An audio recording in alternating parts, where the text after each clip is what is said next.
ছবি আঁকার কাজটা কমপ্লিট হয়ে গেছে। এবারের ফিনিশিং যে কাজ, মানে একদম শেষ কাজ এটাই। এটা করলেই ছবিটাকে প্যাকিং করে আমি ক্লায়েন্টের হাতে তুলে দিতে পারবো। তো এটা হচ্ছে বার্নিশিং করছি আমি ছবিটাকে।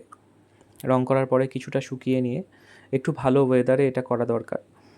একটু রোদ বা গরম যে ওয়েদার যখন থাকে সেই সময় বার্নিশটা করলে বেশি ভালো হয়। শুকোতে বেশি সময়ও লাগে না, আর খুব তাড়াতাড়ি টেনে গেলে জিনিসটা বেশ ভালো হয় আর কি, কাজটা ভালো হয়। অ্যাক্রিলিক ভার্নিশ যখন অ্যাপ্লাই করা হয়, ওপর দিয়ে লেয়ারের মতো তুলি দিয়ে স্প্রেড করা হয়, তখন ওপরে একটা সাদা আস্তরণ তৈরি হয় ছবির ওপরে। ছবিটাকে হেজিও করে দেয় প্রথমে, কিন্তু সেটাতে ভয় পাওয়ার কিছু নেই। সেটা যখন শুকিয়ে যাবে তখন কিন্তু সেটা ট্রান্সপারেন্ট হয়ে যাবে, ঠিক যেমন ফেভিকলের আঠা হয় আর কি। এখানে কাজটা খুবই সহজ। জাস্ট বোতল থেকে ডিরেক্ট এখানে রঙটা ঢেলে দেওয়া, রং না সরি, বার্নিশটা ঢেলে দেওয়া। তো তারপরে একটু মোটা চ্যাপ্টা ব্রাশ দিয়ে সেটাকে একটু স্প্রেড করে দেওয়া, এইটুকুই কাজ।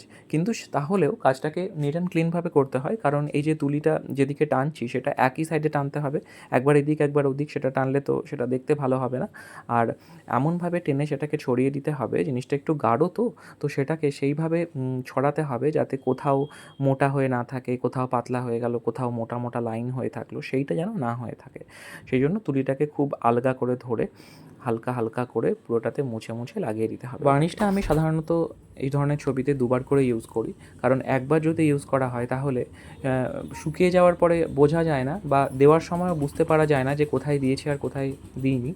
জিনিসটা যেহেতু ট্রান্সপারেন্ট, তাই শুকিয়ে যাওয়ার পরে তখন মনে হয় কোনো জায়গায় বেশি চকচক করছে, কোনো জায়গায় একটু ম্যাট মতো হয়ে আছে। তো সেই জন্য সেকেন্ড টাইম আরেকবার অ্যাপ্লাই করতে হয়। আমি পুরোটাতেই আরেকবার করে অ্যাপ্লাই করে দিই, তাতে আমার মনে হয় কোটিংটাও বেশ ভালো হয়। আর এখানে কোটিংটা যত ভালো হবে তত ছবিটার আয়ুটাও বাড়বে আমার মনে হয়, তাই আমি সেটাই ভাবি আর কি। বার্নিশের কাজটা যদি একবার হয়ে যায় তাহলে কিন্তু আর তারপরে আমার যদি মনে হয় কোথাও যে এখানে রং দেওয়া বাকি আছে বা কিছু, সেটা কিন্তু আর করা যায় না।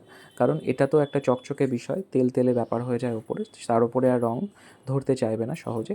তো সেই জন্য দু একবার আমার এই অসুবিধে হয়েছে, আর কিছু আমি করতে পারিনি। কিন্তু সেই জন্য একটু আগেই ফার্নিশটা করার আগে খুব ভালো করে দেখে নেওয়া প্রয়োজন যে ছবিতে আর কোনো কাজ আছে কি না। তারপরে একদম কনফার্ম হয়ে গিয়েই তারপরে বার্নিশের কাজটা করতে হবে। তো এটা করলেই আমার কাজ কমপ্লিট। এরপরে আমি ছবিটাকে রোল করব। রোল করে এটাকে জলের যে পাইপ হয় সেই পাইপের মধ্যে করেই পাঠানোটা সবথেকে বেস্ট, কারণ ওটা খুব হার্ডই হয়। ওইটাতে করেই অনেক দূরে পাঠানোর থাকলে ওটাতে করেই পাঠাই। ওইভাবেই প্যাকিং করি, সাধারণত সবাই ওইভাবেই প্যাকিং করে ক্যানভাস। তো ছবিটা কেমন হয়েছে আগেও আমি দেখিয়েছি, ছবিটা বার্নিশ করার পর কেমন লাগছে সেটা জানাবেন। আর সামনে থেকে ছবিটা কেমন লাগছে নিশ্চয়ই ভিডিও আমি পরবর্তীকালে দেবো পরবর্তীতে। আজকের মতো ভিডিওটা এই পর্যন্তই।